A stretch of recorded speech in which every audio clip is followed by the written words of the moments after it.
Hello and welcome to another episode of Attacking Third, a CBS Sports Soccer podcast. I'm Sandra Herrera, lead NWSL writer for CBS Sports. Joined today, as always, by my colleague and co-host Lisa Roman, broadcaster and analyst for CBS Sports. On today's show, we have a news and 2023 way too early World Cup predictions for you all.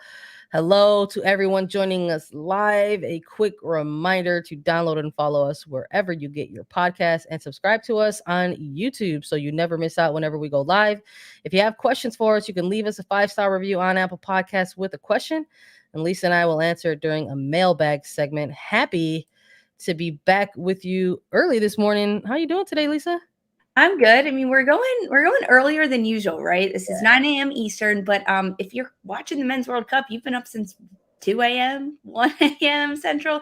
Not me, don't worry. I did sleep in at least a little bit this morning. I'll go back and watch the games because there's a lot happening. But last night with the U.S. men finishing and then having to kind of help in soccer we trust and things like that. I mean, if you are a World Cup fan and you are watching the Men's World Cup right now, which you should be because it's fantastic football, but you're looking for a podcast to get some news, get some updates, get some breakdowns, some analysis, you've got to go over to CBS Sports and Soccer We Trust. Jimmy Conrad, Charlie Davies, Heath Pierce, they are great podcast and they talk all about it. They're former U.S. men's national team players. They break down every single game. They're very critical of the U.S. men. They're also very optimistic about how this team can turn around and what they can do, especially as U.S. get ready to face England on Friday. It's crazy to think about. But give In Soccer We Trust a follow, download, subscribe. They're on YouTube too.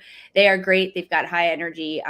They're a little nuts sometimes, but I think that's what makes the show so great. I love watching and listening to them. But I've been just consuming all the World Cup content. Sandra, how are you, bud? Good morning. Oh, I'm doing all right. I'm with you. It's match day 3 of the Men's World Cup, and it's plastered everywhere. And I'm ready Today's the to. biggest day, right? Like there's the I'm most games today. Yeah, 4 games compared to the slate of 3 games that took place yesterday. Um, I'm excited to be on duty for Mexico versus Poland, so make sure you check out CBS Sports for the live blog on that. For those that are just listening as a pod, she is rocking her Oh Mexican yeah, right now. Of course, as she would be. It's good to see that, bud. it feels it's a family tradition. Gotta root on Mexico in the World Cup. Really excited to take a look at that. It's just a different level of energy, right? When you get into to World Cup stuff. So yeah, shout out to In Soccer We Trust. I know folks are probably going to key in for them if they're looking for that, men's World Cup soccer content. And we're just giving shout outs. So I also want to shout out Diaspora United. I think they do great work too. And if folks are looking for different outlets to go and support, that's a good one that they should go and support too. I think that we also have caught the World Cup bug because we are 8 months out from the women's 2023 World Cup in New Zealand and Australia. So we thought it would be really fun to come on here and maybe have some really, I mean, way too early predictions for the women's World Cup. And we're going to have some fun with it. We're going to break it down into, the number 8 is the theme for this. So we're going to get into that, but we wanted to keep everybody up to date on some news that has dropped before we started making some of these predictions. And look, NWSL never sleeps. Why would we? So let's talk about some of the NWSL news that has dropped. Let's talk a little bit about the coaching hires, because we have talked about that in a couple of episodes past, where we said, listen, there's some vacancies here. Who's going to slot in? We saw Houston Dash and Gotham, have to make an announcement in the departure of Juan Carlos Amaros, going from Houston to Gotham. But there has been some new coaching hires announced in this league. Let's start with probably one of the biggest ones. Washington Spirit make the announcement that Mark Parsons is going to be their new head coach for 2023 and beyond. And I got to say, Lisa, when this news dropped, I was a little bit surprised in the good way. It was like a pleasant surprise. It's like, what are the Spirit going to do for this coaching vacancy, because I have sort of felt in this off season that the Spirit are this franchise that have very slowly, quietly kind of making these moves to kind of bulk up their support staff, whether it's on the technical side or the coaching staff. And I have been already very impressed with what they've added, right? And then they make the announcement of Mark Parsons. So, what was some of your reactions when you saw this news drop, Lisa? Yeah, I think that the name Mark Parsons is obviously one that is very familiar in the NWSL world, in the women's soccer world. So it's a name that the NWSL only didn't have for 1 year this past year, because he was with Portland Thorns for, I think, 5 years between 16 and 2021. Before that, he actually started in the NWSL with Washington Spirit. So now he returns to Washington Spirit after just 1 year out of the NWSL when he went to coach Netherlands women's national team. That didn't last very long, and he's now back. I think that I think like it's a great move for Washington, right? Like Mark Parsons is a really good coach. He led Portland Thorns to a number of championships. He knows what he's doing. He also understands the NWSL incredibly, incredibly well because he did spend so much time with Portland Thorns, even with Washington, just in the league. He's been there since 2013 for the entirety of it, except this past season. So I think in terms of what Washington is getting, they know exactly what they're getting. And that's something that's really certain. And that's really good because Washington needs a little bit of a revamp, right? They lost Kelly O'Hara.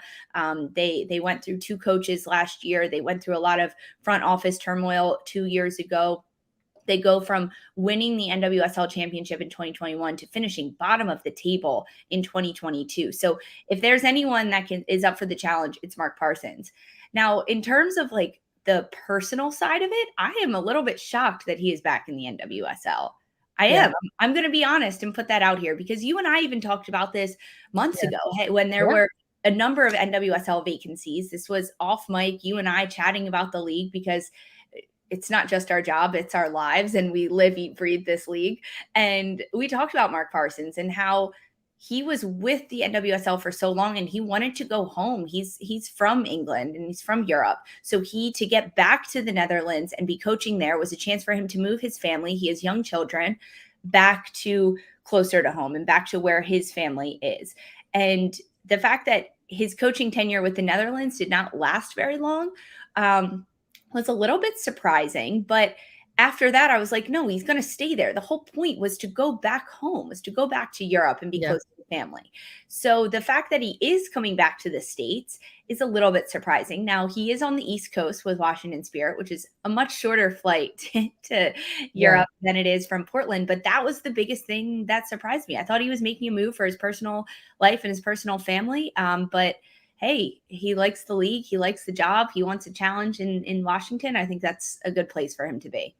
Yeah, I'm with you. I know when we did talk about Parsons possibly making a return, that there were plenty of coaching vacancies that he could probably interview for, but we weren't too sure if that was a move that he would make back. Would that be something that is viewed as taking a step back as opposed to having taken that leap to coaching a national team side in Netherlands, and unfortunately having a very short run in the 2022 Euros, the two mutually parting ways. And like I said, plenty of vacancies. I do wonder how this round is going to go, because it's a little bit of a reunion for these two parties. We're talking about the Spirit franchise and Parsons, not unfamiliar with the DC area, really got his start in terms of the women's soccer side of things, being with the Washington Spirit Reserves, DC United Women,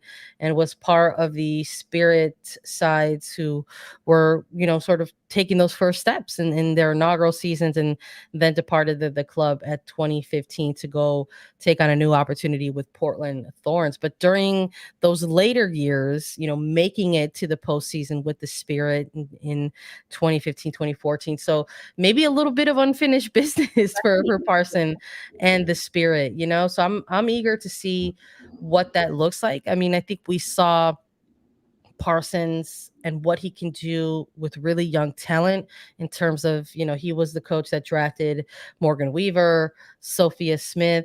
and now he is going to return to NWSL and have players to work with like Ashley Sanchez or Trinity Rodman. What can this coach and his staff get out of these players? And I think you're looking at that immediately. If you're on the Spirit ownership side of things, if you're Michelle Kang and you're looking at somebody to make sure they're going to come in and get the most out of this current core group of players, you want someone that I think has that experience with it. You already you're looking at a short window when you're looking at someone maybe like Trinity Rodman, a player that you've invested time and money in, and with a new contract coming off of her rookie year. And then here goes 2022, and they had a very, very tough season, did not even sniff the playoffs.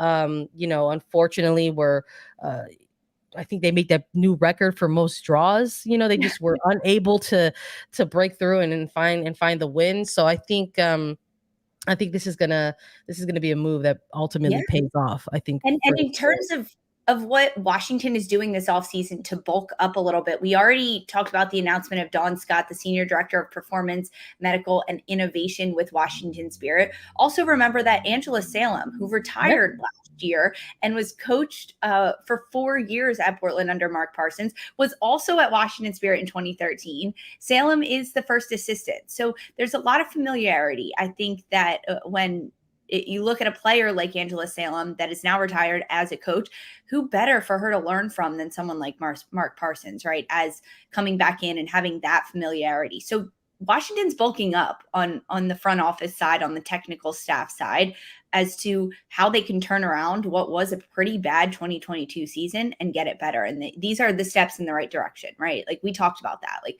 losing Herrera, maybe not the best thing for them, but this is other ways that they can bulk up. Steps in the right direction. We got to talk about Orlando Pride as well. They made the announcement that they are going to promote Seb Hines to head coach. Hines took over Orlando Pride in an interim role, kind of mid 2022 regular season. June. Yeah, that was June, early June. And so with his time, listen, when you look at the numbers, the record isn't all that impressive, but they did go on a 7-game undefeated streak for a big bulk of the time that he took over this Pride team.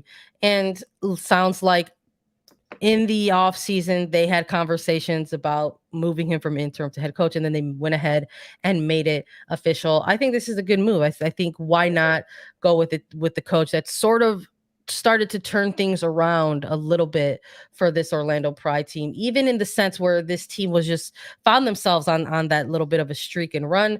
And they seem to have responded well to the messaging that he was giving this team during that time. So I'm eager to see what Hines can do in a full season with this Orlando Pride side. Honestly, me too. I mean, as you just talked about, Hines stepped in early June, and then the team went on a 7-game unbeaten run. But during when Hines took over as that interim head coach, Orlando saw an increase in average of shots on target, passing accuracy.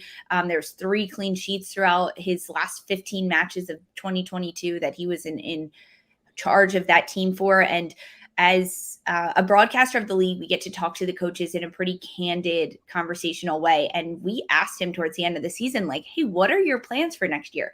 Do you like this? Do you want to keep doing? Because there are definitely coaches that are like, no, this was fine for a couple months, but no. And Seb Hines was like, no, I love this. I love these players.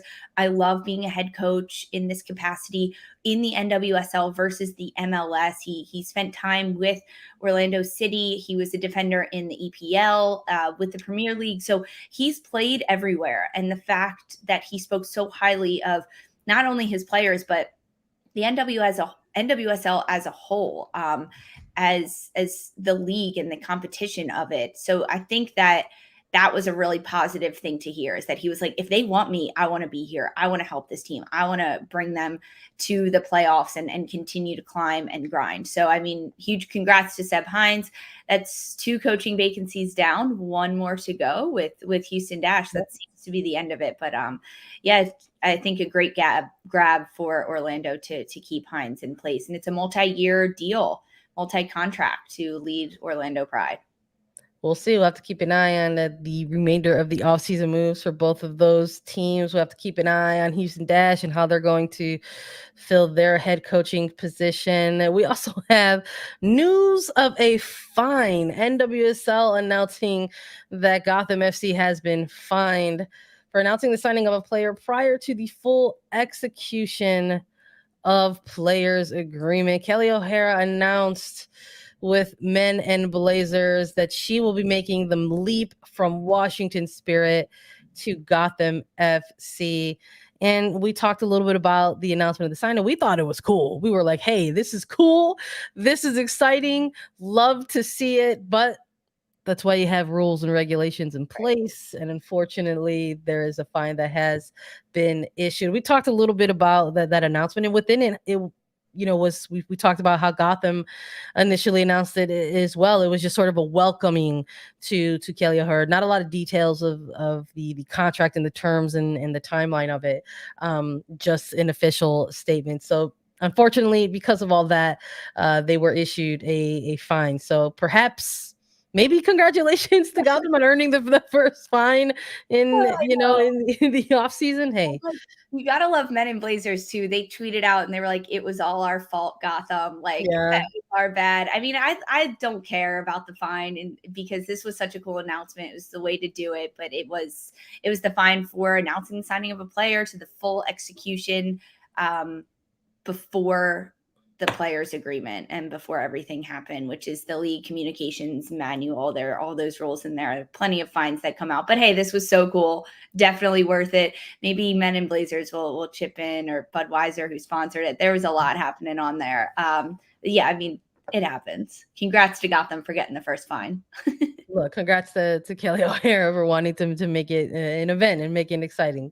That was my initial reaction. I was like, what if the thing that happened was really cool? Like, can you put that clause in there? Can't there be a bylaw in there that says, hey, actually, but it was good timing, right? Like, if it's determined that it is actually really, really cool, maybe the fine doesn't. You have to get over X amount of likes on your Twitter post or your Instagram post, and then the fine doesn't count anymore. So Oh my goodness. Listen. We love to have fun with it.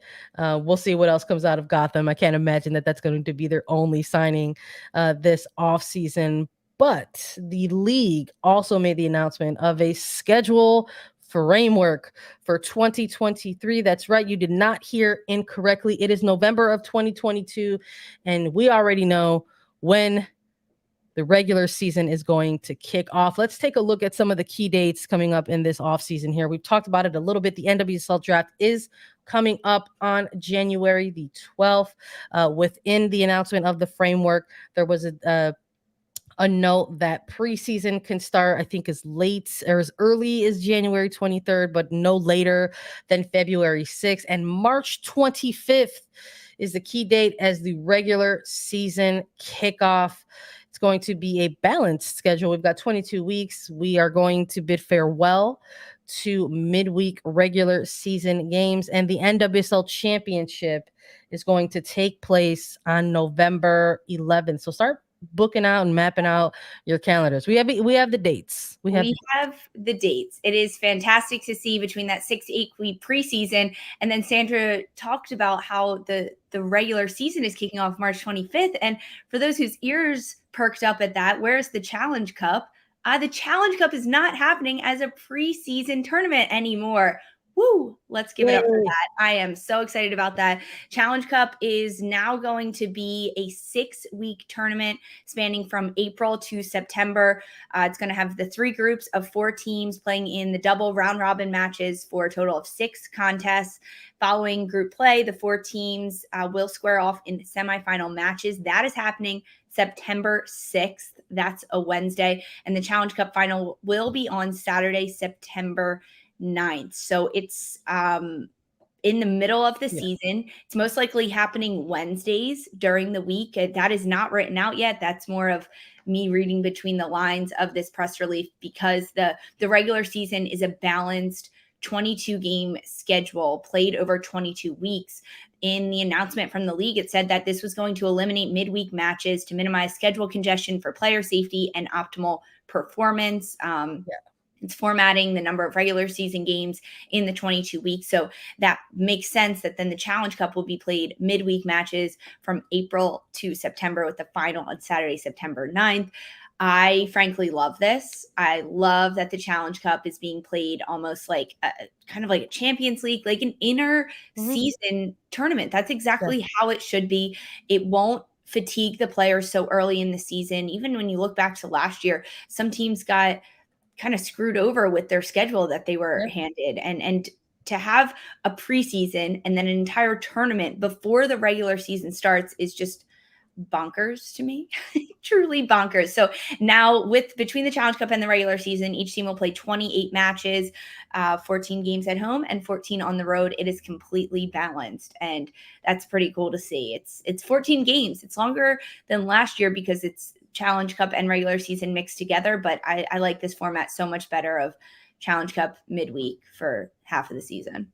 Yeah, I do too. I think, listening to players sort of talk about Challenge Cup and what it was, its beginnings as sort of a placeholder in 2020 in light of a regular season, and what it transformed to, and it kind of became a bit of that preseason-y tournament. But now there are different investors and partnerships within Challenge Cup, so it's cool to see that it's kind of taken it's evolving once more, like, right, we've seen this evolution of Challenge Cup since its beginnings in 2020, and now for 2023 it's going to look a little bit different again by running concurrently with the NWSL regular season.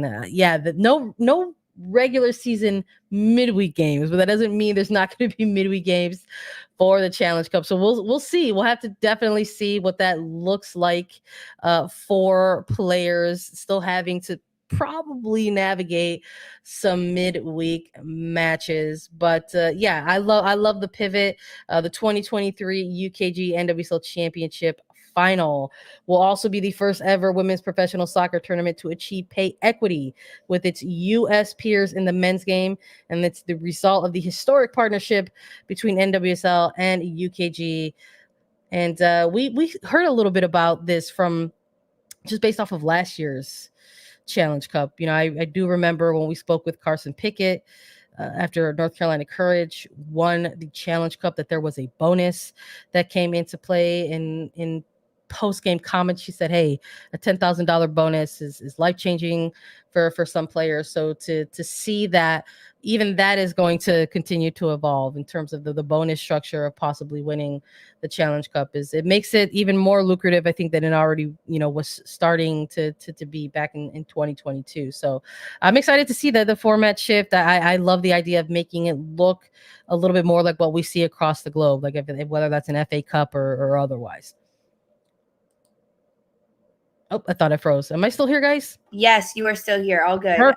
Perfect. Anyway, with the sponsorship of UKG coming in, not only are the players then getting bonuses for this, but I'm pretty sure the bonuses double this year for 2023, according to the announcement that came out from the league and the UKG partnership a few months ago, that whatever was given in 2022, the total pool will more than double again in 2023. So not only are these players playing and competing for a cup, another championship within the year, but also cash money. And that's huge for these players. The Cash Money Cup is coming in April. It's going to start in April and run through September. We're going to also keep an eye on the regular season. I'm sure there's going to be more key dates that drop for NWSL. I mean, the official schedule will eventually drop. Listen, if we got the framework this early, let's keep our fingers crossed. I know. We've never gotten it this early. Well, let's keep the fingers crossed. Let's not jinx it. Let's keep let's manifest it that the schedule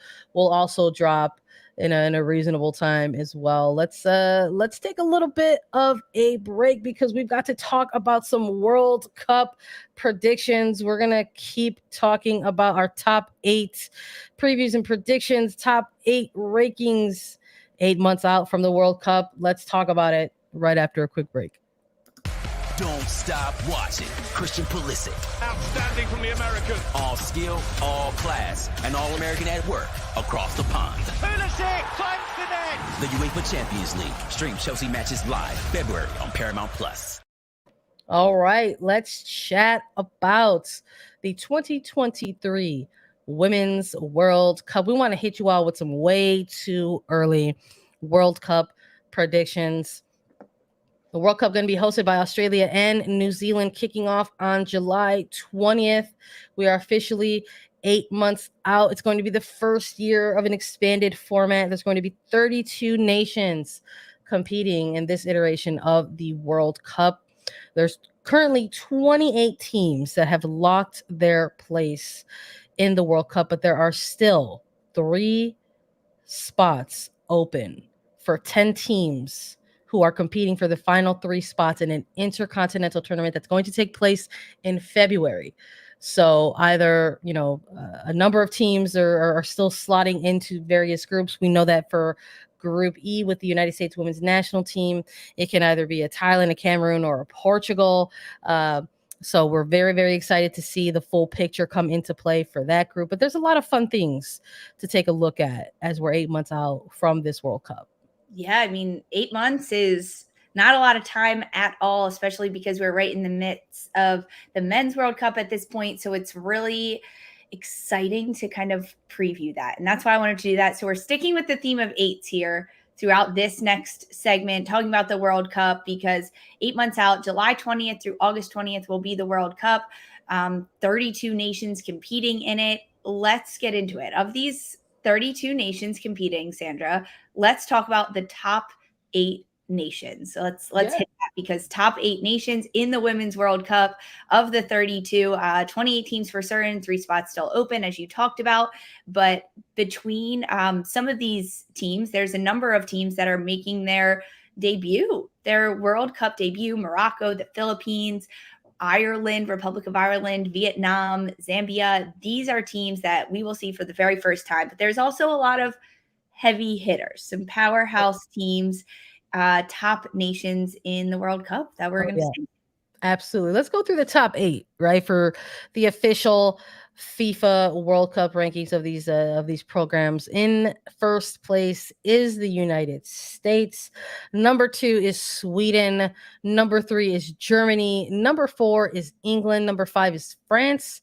At 6, it's Spain. 7 is Canada. And number 8 is the Netherlands, who will be joining the United States women's national team in their World Cup group. Now, when we're looking at the rankings of these top 8 nations right now, we got to talk a little bit about current form, right? Because when it comes to the official FIFA rankings, it's a very complex series of equations that come into play. It's number of games, it's total points, it's coefficients, it's all of it, right? Just too much math. There's too much. There is such a thing as too much math sometimes, and this is probably one of those things. But in terms of this current 8 that we just rattled off, in terms of all the soccer that we've watched in this year alone, not counting all the stuff from years prior, but even in just this year alone, we're looking at this current ranking, and we're looking at maybe some of the final months to close out 2022. Do you see any of these teams shifting just in terms of recent form? Would you rank one higher than the other? I know for you and I watching soccer this year, taking a look at a team like England and their current form, they just feel like they're the top team in best form right now. And based off of that, I think maybe we would have them sit somewhere at number 1. Yeah, I think that England is definitely a team that you have to look at this point, because they went on a bit of a run during the Euros, ended up winning the Euros, but they beat Sweden 4-0 in the semifinal of the Euro tournament. And I think that's something that you kind of have to circle and put your eye on, because the Euros is one of the top tournaments in the world, because it has so many top level teams in it, like England, Germany, Spain, Sweden. And the fact that England was able to come out on top of that, we cannot sleep on them. Yeah. Also, you look at very recent form. The United States just went to Wembley and played against England. And we all remember how that match happened. The United States did not win. England won. And that was a game that England played incredibly well against the United States. And because of that, I think that bolsters up England's standings at this point. And with the FIFA rankings, no, they're not number one by any means, but in what they're number 4 in the FIFA rankings. But I think that they're just that much higher. And when you look at it from the lens of the World Cup, of the United States and who they're going to play against, I think that the competition and the mentality and the competition between nations in general, that bolsters them up a little bit too. So I would put England a little bit higher on this list than FIFA has them ranked. But to be honest, I'm not doing any math in my calculations. And honestly, when you look at this, like I also think that Canada should be in these top teams. This is a nation that, I know we're talking about recent form, but they are Olympic gold medalists from the Tokyo 2020 Olympics that happened in 2021. You look at their most recent form in the CONCACAF championship that happened this summer in Mexico. They made it to the final. They competed against the United States. Then they went on a slew of friendlies where they ended up winning 6 of them or 5 of them back to back to back. They played against Brazil, split those 2 matches 2-1, 1-1, lost 1 against Brazil. But Canada was playing heavy competition. I think that Canada deserves to be higher on this list as well. I think it's interesting to sort of just look at the official rankings and then sort of look at current form. And I just think that even if we were to take a widen that and look to the top 10, but if you're really narrowing it down to the top 8, just the level of play right now globally, it's just, especially to close out the calendar year, when we saw that final international window, not just for the United States, but teams all over the world, it just feels like, again, those margins for error are so narrow when we're talking about these specific teams, as some of them might go head to head in knockout round stages of the World Cup, that some of those score lines might be a little slimmer than what we might see in those earlier group stage matches. And it really, really can be anyone's game. It could be anyone's day. I mean, we saw Australia, thump Sweden 4-0. We saw England continue their run of form by beating Japan, who was a very, very good tactical team, and give that team a bit of a blowout as well. So just looking at this top 8, even if it's, whether you're looking at the official rankings on FIFA, or if you're, ranking them yourself personally, I just think that, and depending on the day, depending on the tournament, we could see some real good soccer. I don't even want to call them upsets, because I think at phase in this era of football that there's not going to be there's not going to be any shame in a number 1 losing to a number 4, or a number 4 dropping to a number 8. It's just these teams and the way that they're competing against each other are still finding ways to surprise their opposition, and sort of, really surprise the audiences who are tuning in at times to take a look at some of these games. If you have to look at the top 8 that I ran down on the FIFA rankings, if you had to restructure, maybe let's just do like a top 4. Who would be your top 4 right now? Oh, I like this restructuring. Is this only going from the top 8 that FIFA has out there right now? You know what? I don't want to limit you, buddy. So wow, thank you. I like that we just make up our own rules here on I love it for the games we play. So top 8 right now: US, Sweden, Germany, England, France, Spain, Canada, Netherlands. I would put England much higher on that list. I would also put Australia higher on that list as well. So I'm going top 4 you wanted me to give you. Yeah. I'll give you England. I will give you Germany. Australia, and the United States. Wow, nice. You believe in Matildas. I do. Especially, I mean, I'm also looking at it in the lens of the World Cup, and they're hosting this World Cup. Yeah. I think that really bolsters up a team. It does. It really does. I mean, you look at England and the Euros, and then playing at Wembley. I mean, there's Australia went and beat Sweden 4-0. So I think that Sweden being number 2 on the FIFA rankings is a little too high. Okay. Listen, they've had some interesting results in 2022 if you're Sweden.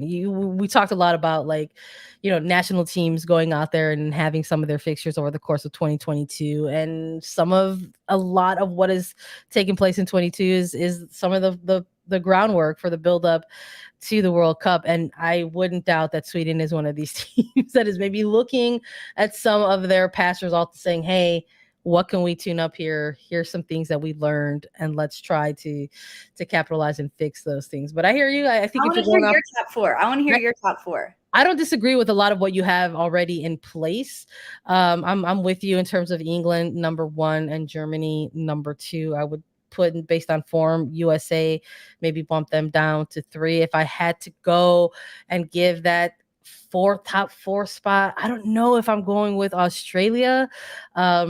There's just some things that I think, again, talking about things that teams need to tune up. I always look at Australia as this team. What type of defense are we going to get from Australia, depending on the game or the day or the opposition that they're facing. So I don't know if I'm going with Australia as number 4. I think maybe I would keep either Spain or even Canada in that top 4. You know what? Let's CONCACAF supremacy. I'm gonna go with Canada. I'm gonna go with Canada. Let's keep Canada at number 4 for me. I like what they've been doing in 2022. But that's what I would go. I would be scared to face any of those teams: England, USA, Germany, or Canada. I think going into the World Cup. Yeah, I think Canada is a team that people cannot sleep on. They cannot sleep on Canada. They're one of my top nations that I put at the top 8 for me, because I think that they are up there. They're going to compete in this World Cup. They're going to come out and show teams a little bit something different than maybe people forgot about, because in September they played Australia, then in October they played Argentina, Morocco, and then they just played Brazil. So Canada's playing really tough competition in their friendlies leading up to this. Yeah, for sure. Let's have a little bit more fun here with the 8 months out to the World Cup. Let's talk about what we consider our top 8 essential players for the United States women's national team at this moment, as 8 months out to the World Cup.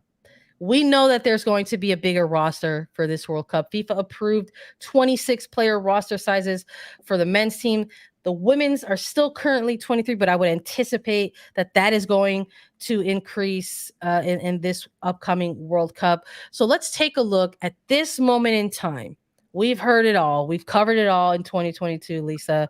We know that there are multiple players who are currently rehabbing from injury. We know that there are players, who are still working on their minutes as they were out on maternity leave.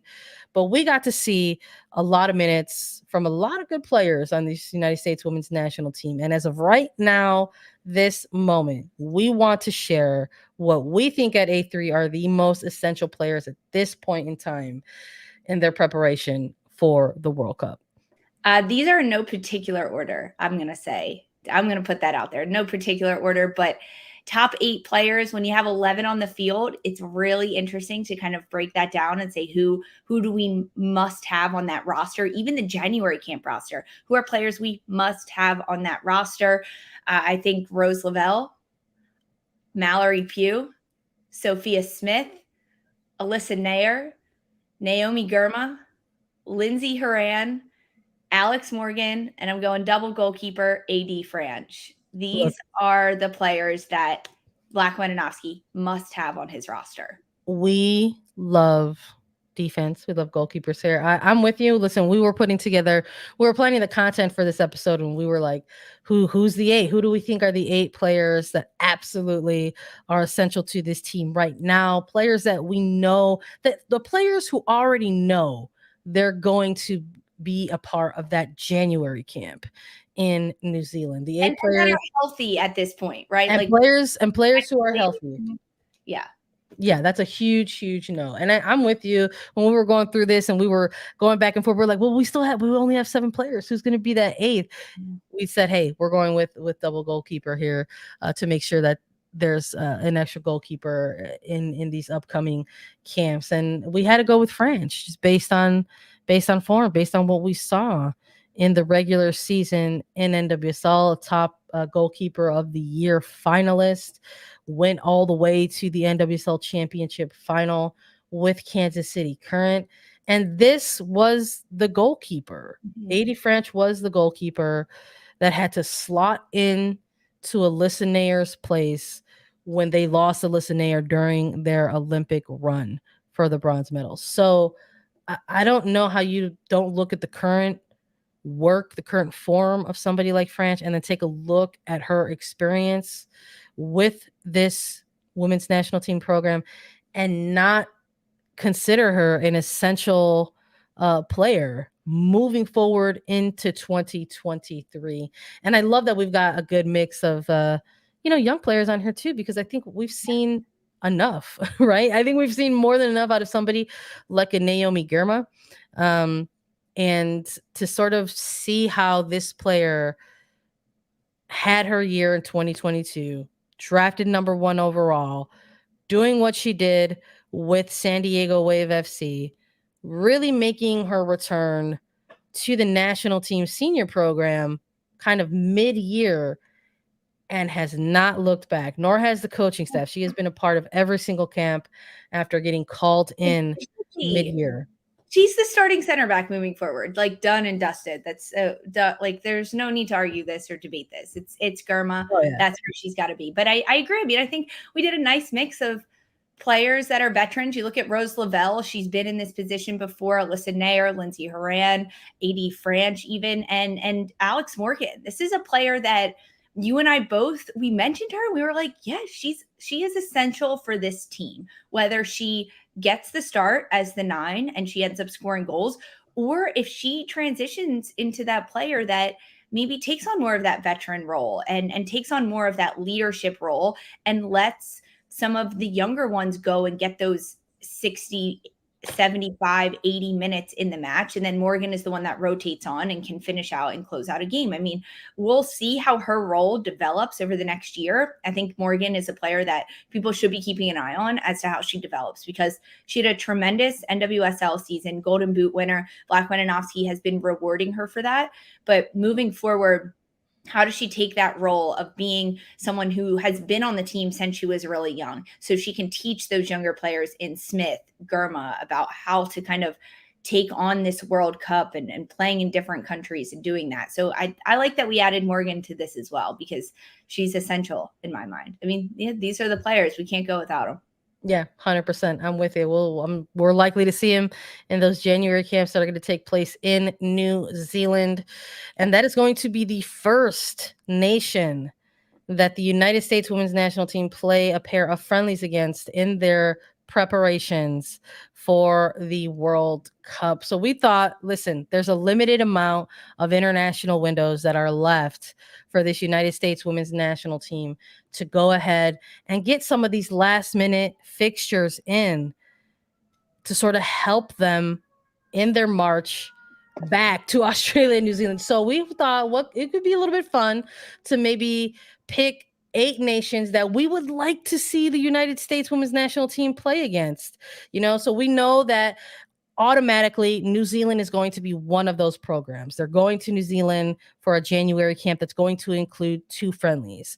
But that means there's going to still be windows from February to even all the way into July that the United States can participate and hold friendlies. Vlatko Andonovski, in a previous pre-game press conference, I believe it was either ahead of the European friendlies or these Germany friendlies, said, hey, that they are trying to target at least 9 matches leading up to Australia and New Zealand in 2023. And we know, like I said, we know 2 of those matches are going to be New Zealand. But if they're going to possibly play up to 9 games leading up to the World Cup, we know that She Believes Cup will also be a handful of those games. So who are the teams that we would like to see this United States national team go up against? We threw together a fun little list. We're curious if you all will agree, but these are the teams that Lisa and I would like to see the United States go up against if possible. We'd like to see a women's version of Wales versus United States. We got World Cup on the brain. We just saw the United States and Wales go head to head in the Men's World Cup. We said, hey, what if we saw United States and Wales on the women's side of things? We'd also like to see Australia, because we know that those games end up in wild score lines. We'd like to see them go up against teams like Japan and Brazil. We'd also like to see them play Mexico again. We thought that they had a very good CONCACAF W championship group game against Mexico. We'd like to see that one more time. And we'd also like to see Nigeria face United States one more time. I thought that those were some narrow score lines that they had against Nigeria that maybe we could see a little bit different if they go up against a Nigeria side that doesn't have an injury bug. Because when they went up against Nigeria during their September window, I believe it was, they had a Nigerian side that had to nurse a ton of injuries. There were some big names that were missing from that squad, and this is still a team that broke through on goal against the United States. And we'd also like to see, to close things out, we'd like to see Austria, go head to head against United States. It's the holidays. We thought, why not put together a little bit of a wish list? I love a good wish list. I mean, I think New Zealand, to start things off for the United States, we already know they're going to play them in January, heading to New Zealand for the very first time ever, right? Like, that is the first time the United States will be in New Zealand for competition. And they're playing those matches at the two stadiums that the World Cup group stage will be played at for the United States. So that's like something that is off to a great start. We gave a shout to Australia in this list as well. Although the United States just played them last November in Australia, that was the first time that the US had been to Australia in like 21 years or something. You're also going back there for the World Cup. The United States ended up winning one of those matches 3-0. The other one was a 1-1 draw against Australia. So I think that competition would be good to see again.